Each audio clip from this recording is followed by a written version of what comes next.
Banyak orang tua di wilayah panas mulai sering sulit tidur, kehilangan nafsu makan, atau merasa pusing setiap pagi. Dan mungkin Anda tak pernah menyangka bahwa ada satu jenis kacang kecil yang pernah membantu leluhur kita bertahan melewati semuanya. Bagaimana jika saya katakan bahwa ada satu jenis biji yang mengandung lebih banyak protein dibandingkan daging sapi, tumbuh kuat dalam panas yang sanggup mengeringkan jagung, dan mampu hidup hampir tanpa air? Apakah Anda percaya selama 5.000 tahun, biji ini menjadi tumpuan hidup bagi peradaban-peradaban besar yang berdiri di padang pasir paling terik di muka bumi?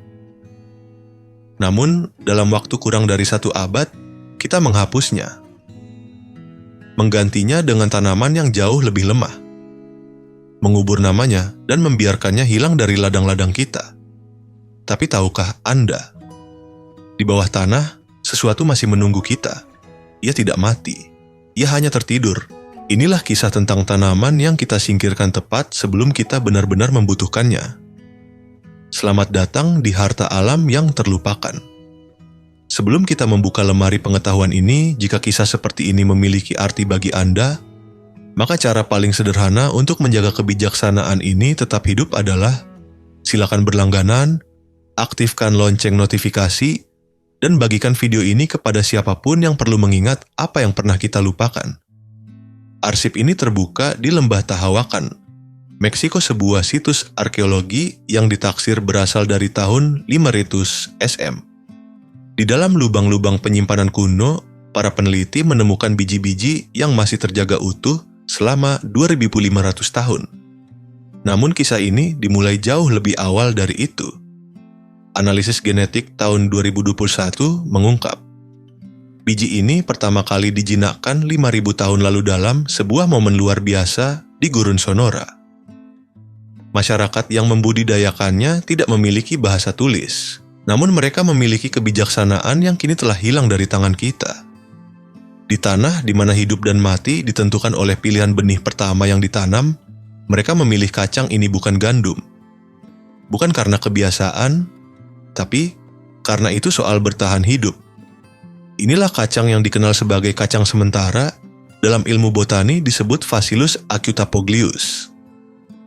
Ia dibentuk oleh evolusi dengan satu tujuan sederhana, hidup di tempat di mana hampir tak ada tanaman lain yang mampu bertahan. Genetikanya seperti benteng alami.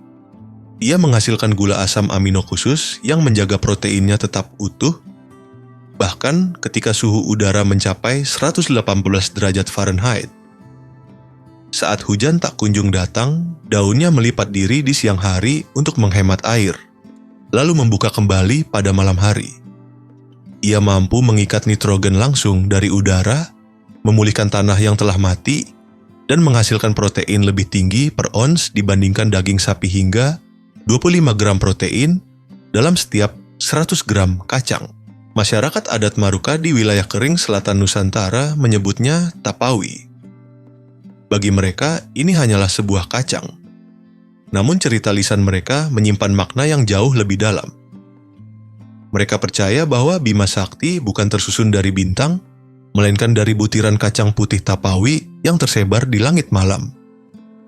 Begitulah melimpahnya kacang ini pada masa lalu. Sekitar 1.000 tahun yang lalu, masyarakat adat Aranusa yang terletak di wilayah timur Indonesia sudah membudidayakan kacang ini di seluruh wilayah selatan Kepulauan Nusantara, Indonesia. Mereka menggunakan metode tanam yang, bagi logika modern, tampak tak masuk akal. Mereka menanam di aliran sungai kering yang hanya terisi air sesaat saat hujan musim barat datang.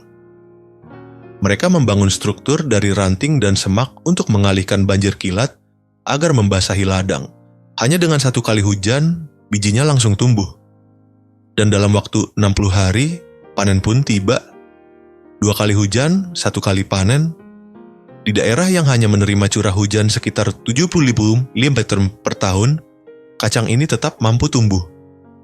Pada tahun 1920-an, para petani di komunitas Owalamo yang berada di bagian selatan Indonesia masih memanen hingga 700 ton kacang ini setiap tahun. Mereka memperdagangkannya lintas daerah menghubungkan pesisir selatan, daratan tengah, hingga kawasan pegunungan di Indonesia. Kacang ini menopang seluruh komunitas melewati musim kering, kekurangan pangan, hingga panas ekstrem yang tak bisa ditoleransi oleh tanaman lain. Bukan hanya mengenyangkan, kacang ini juga menjaga kesehatan mereka.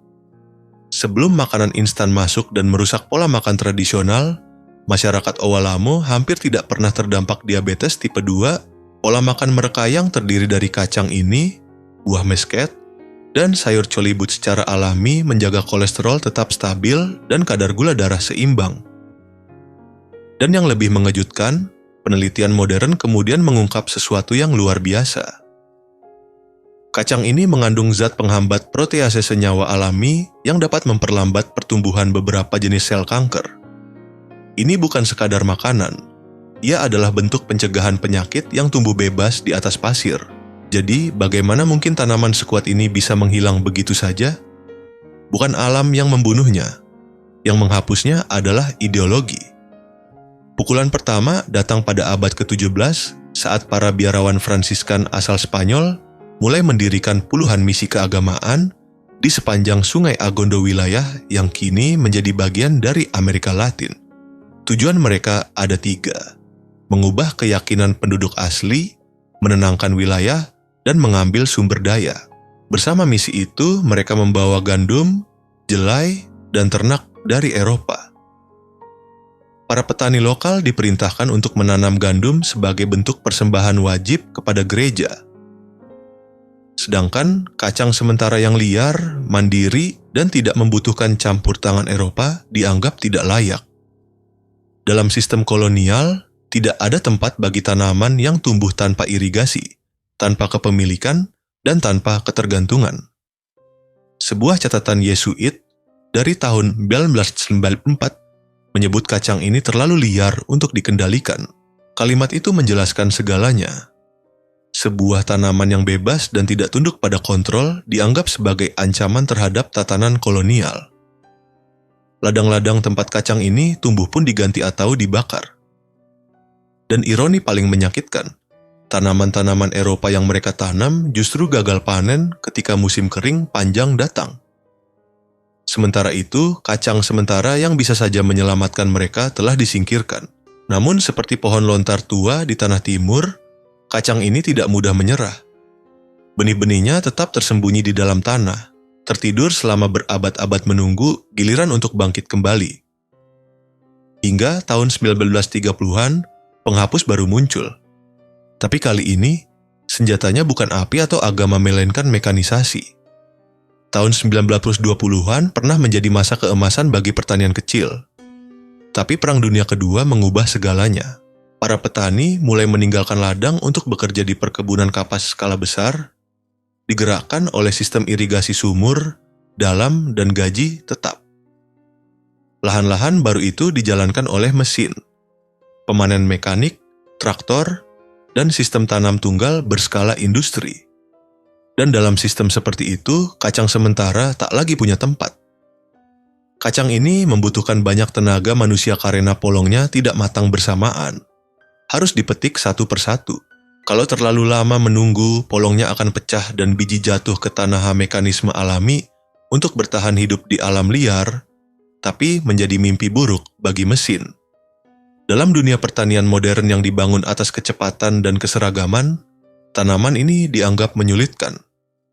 Pemerintah pun menyalurkan subsidi besar untuk jagung, kedelai, dan kapas tanaman yang dipakai untuk memberi makan ternak, bukan manusia. Dan pada tahun 1950-an, kacang yang pernah menopang 5.000 tahun peradaban, hampir benar-benar punah dihapus hanya dalam 2 dekade. Namun, beberapa keluarga menolak melupakannya. Seorang perempuan keturunan petani bernama Ratna Botani dari ladang keluarga Botani menemukan beberapa biji kacang hitam pedas di dalam peti tua. Benih yang seharusnya telah hilang itu ternyata disimpan layaknya pusaka diletakkan dalam kendi tanah liat, tersembunyi di ruang bawah tanah, diwariskan dengan bisikan dan petunjuk. Kacang ini hanya sedang menunggu dunia membutuhkannya kembali. Momen itu akhirnya datang pada dekade 1970-an. Dunia dilanda kekeringan global. Hasil panen kedelai anjlok. Jagung gagal diserbuki karena panas yang tak kunjung reda. Bahkan gandum tanaman kolonial yang dulu menggantikan kacang sementara mulai menunjukkan kelemahan di bawah terik matahari 43 derajat Celcius. Tanah mengeras, retak, dan kehilangan kehidupan. Para petani mulai bertanya, apalagi yang bisa tumbuh di bumi yang sekarat ini? Petani di wilayah barat daya Amerika mulai putus asa. Ladang-ladang yang dulu subur berubah menjadi tanah debu. Para peneliti pertanian pun mulai menguji berbagai tanaman liar yang masih bertahan di tanah gurun. Dan apa yang mereka temukan membuat semua orang tercengang. Sebuah tanaman merambat dengan bunga kecil berwarna putih, tetap tumbuh subur di suhu 46 derajat. Tanaman itu diuji di lahan-lahan percobaan dekat Tucson, Amerika Serikat, dan Sonora, Meksiko. Meskipun hampir tanpa irigasi, hasil panennya tetap penuh. Tidak hanya bertahan ia melawan, tanaman itu adalah kacang sementara masih hidup. Masih kuat meski sudah 4 abad disingkirkan dari ladang-ladang. Yang lebih mengejutkan, ketika para ilmuwan mengukur kadar nitrogen tanah setelah panen, angkanya malah naik. Tanaman ini secara harfiah menyembuhkan tanah tempat ia tumbuh. Ia tidak sekadar memberi hasilia memperbaiki fondasi hidup itu sendiri. Seorang peneliti USDA bernama Dr. Nur Hidayat menyebutnya hadiah dari masa lalu untuk masa depan.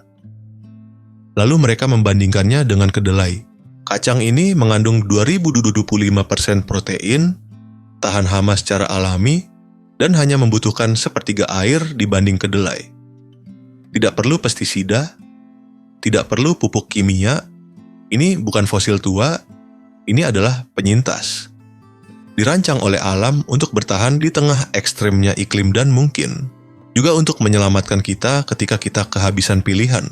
Namun, bertahan hidup saja tidak cukup untuk bisa bangkit kembali. Kacang ini punya semua yang selama ini dicari pertanian industri. Hasil panen tinggi, tahan kekeringan, dan mampu memulihkan kesuburan tanah secara alami. Tapi, ada satu masalah besar. Tanaman ini menolak untuk dimiliki. Anda tidak bisa mematenkannya. Anda tidak bisa memodifikasinya secara genetik. Anda tidak bisa menjual pupuk mahal bersamanya karena ia tidak membutuhkannya. Ia tidak tunduk, tidak bisa dijinakkan, dan itu membuatnya jadi tak terlihat dalam sistem pertanian modern yang dibangun atas dasar kepemilikan dan kontrol. Jurnal-jurnal pertanian menyebutnya tidak cocok untuk produksi komersial. Meskipun makalah ilmiah memuji kekuatan iklimnya dan manfaat kesehatannya. Dalam bahasa yang lebih sederhana, ia tidak menguntungkan. Dan dalam sistem seperti itu di mana angka lebih penting dari kehidupan keuntungan selalu menang atas ketahanan hidup. Tapi tidak semua orang menyerah. Sekitar tahun 1896, sebuah kelompok komunitas bernama Aksi Pangan Aranusa mulai mengumpulkan kembali benih-benih kuno yang tersisa disimpan oleh para tetua, tersembunyi dalam guci tanah liat dan kotak kayu tua. Setiap jenis kacang punya nama, rasa, dan cerita sendiri. Beberapa di antaranya sudah tidak ditanam selama lebih dari 3 abad. Petani seperti Wirya Dewa dan Setra Mangunsari mulai menanam kembali dengan cara lama. Tanpa mesin, tanpa bahan kimia, hanya tanah kering, tangan, dan ingatan. Mereka menyebutnya menanam para leluhur. Dan pada awal 2000-an, hasil panen cukup untuk memberi makan keluarga dan dijual dalam kantong kecil ke sekolah-sekolah lokal. Kacang ini kembali hadir dalam sup tradisional, roti pipi, dan kue kukus desa. Para sesepuh berkata, rasanya seperti tanah gurun itu sendiri. Anak-anak yang tumbuh besar dengan makanan kemasan mulai belajar cara menanam, merendam, dan memasak kacang yang sama dengan yang pernah dibawa kakek nenek mereka melewati musim kering puluhan tahun lalu. Setiap biji adalah lambang ketahanan hidup. Lama-lama, Aksi Pangan Aranusa membentuk koperasi pangan dan menjalin kerjasama dengan universitas untuk mengumpulkan data ilmiah. Hasilnya, kacang ini bisa tumbuh dengan 75% lebih sedikit air dibanding kacang modern lainnya. Tapi kebangkitan ini lebih dari sekadar makanan. Ini adalah proses mengembalikan jati diri. Para petani berkata, menanam kacang ini rasanya seperti mengingat siapa kita, sebelum kekeringan dan sebelum semuanya berubah. Ketika tanaman ini mulai menyebar lagi di wilayah selatan Amerika, para ilmuwan mulai memperhatikan. Hari ini, model iklim memperkirakan lebih dari 30% hasil panen dunia akan turun drastis sebelum tahun 2050 akibat suhu yang terus naik. Tapi, kacang sementara ini sudah pernah melewati yang lebih buruk. Ia lahir dari panas. Di ladang tempat jagung dan kedelai menyerah, kacang ini tetap hijau, tetap menghasilkan polong, bahkan di suhu 46 derajat Celcius.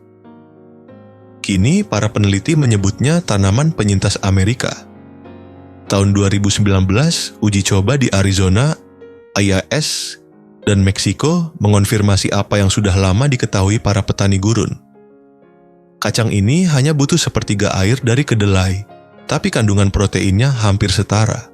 Artinya, ia bisa memberi makan keluarga, bahkan di tanah yang hampir tak pernah disentuh hujan.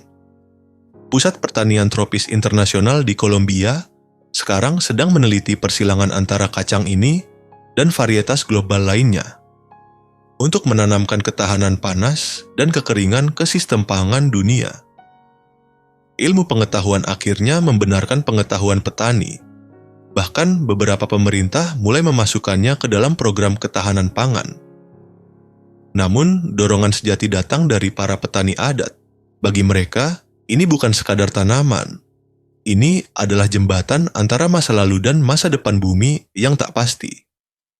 Seorang tetua berkata kepada peneliti, "Kami menanamnya karena ia ingat bagaimana cara hidup ketika semua yang lain lupa." Kisah kacang sementara ini bukan soal penemuan kembali. Ini adalah soal pengakuan. Pengetahuannya tidak pernah hilang, hanya diabaikan. Dan kini, ketika dunia menghabiskan miliaran untuk mencari benih tahan kekeringan, jawabannya ternyata sudah menunggu di pasir selama 5.000 tahun.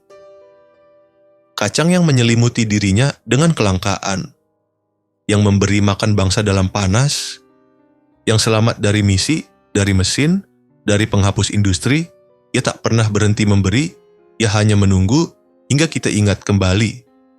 Pengetahuan ini tidak hilang. Ia terkubur dalam setiap biji, setiap polong, setiap panen. Tanaman yang dulu dianggap kuno bisa jadi adalah masa depan kelangsungan hidup kita. Yang ia minta hanya satu, jangan hanya melihat pada untung. Lihatlah apa yang sejak awal sudah ada, ketangguhan yang tumbuh di atas pasir. Kalau kisah ini membuat Anda melihat tanaman dengan cara yang berbeda, silakan berlangganan kanal Harta Alam yang terlupakan dan tekan loncengnya. Setiap suka dan setiap bagikan membantu menjaga kearifan ini tetap hidup. Vault berikutnya akan segera dibuka. Dan sebelum Anda pergi, kalau suatu hari kacang ini kembali hadir di pasar sekitar Anda, apakah Anda tertarik untuk menanamnya di halaman rumah sendiri? Atau mungkin Anda punya kenangan tentang makanan zaman dulu yang serupa? Ceritakan di kolom komentar kami, sangat ingin membaca cerita dari Anda.